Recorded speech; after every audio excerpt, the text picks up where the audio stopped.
Intense fighting is taking place around the Azov steel plant in Mariupol today. It has become a symbol of this Ukrainian resistance against Russia.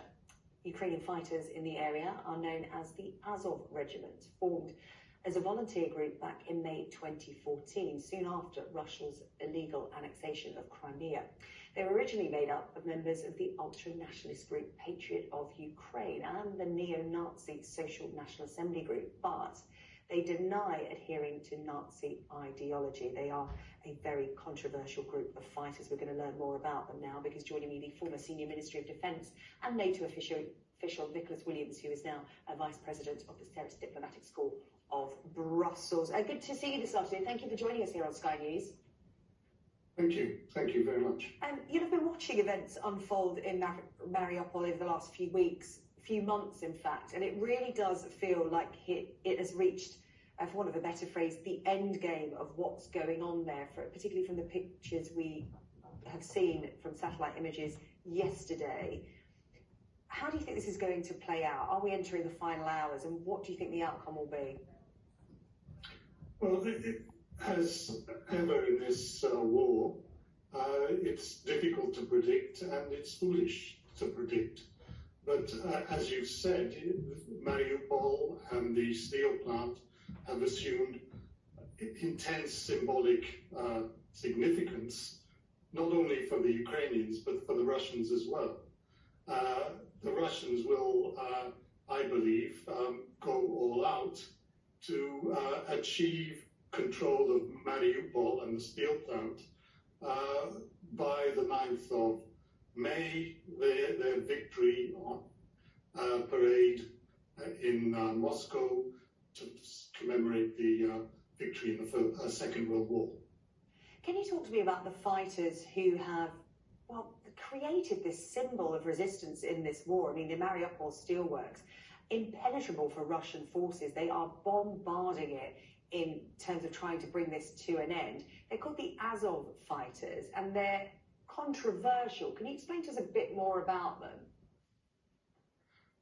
Well, they've been represented by the Russians as out-and-out fascists. Yes, there were elements of this regiment, perhaps 10% of them, who were fascists, and the Ukrainians admitted it, neo-Nazis and so on. Since about 2015, they've been incorporated into the Ukrainian armed forces and have gone through a process of depoliticization.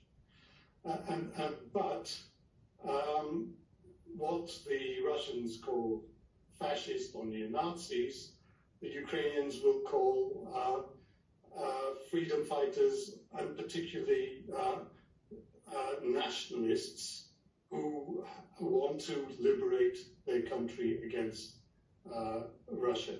And Ukraine has been very careful to weed out these young football hooligans, neo-Nazis, that formed about 10% of 1,000 fighters that they started with. Yeah, a tiny percentage, but putting up a huge fight in terms of what they're doing there at the Mariupol steelworks. Perhaps you could explain to us the complexity of the battlefield in Ukraine in terms of, when you talk about the Ukrainian army, there's a lot of different factors in there, not just the Azov fighters. You've got the Ukrainian army, you've got foreign fighters, you've got mercenaries, private military contractors. Can you explain to us the makeup of the army as it's seen to the outside world under that one umbrella? Well, you're right to say it's complex, but under the guidance, advice of the British, the Canadians, the Americans particularly, and NATO collectively, they have organized themselves into a classic command and control fighting force. Yes, there are auxiliaries. The population, male population, by and large, have been furnished with weapons, but this army, which is defending Ukraine, is, to all intents and purposes, a structured Western army. It's not the army that the Russians defeated in 2014. And so the Azov Brigade have been classed as their best fighters because they're the most determined and the one with the longest fighting experience. But as you know, as the newsreels show, the Ukrainians as a whole have been very brave, courageous in defending their own territory. Nicholas Williams, from your senior UK Ministry of Defence and NATO official, really good to get your expertise here on the programme this afternoon. Thank you very much for continuing to monitor the situation at the Mariupol Steelworks, which we understand may be entering its final days, indeed hours.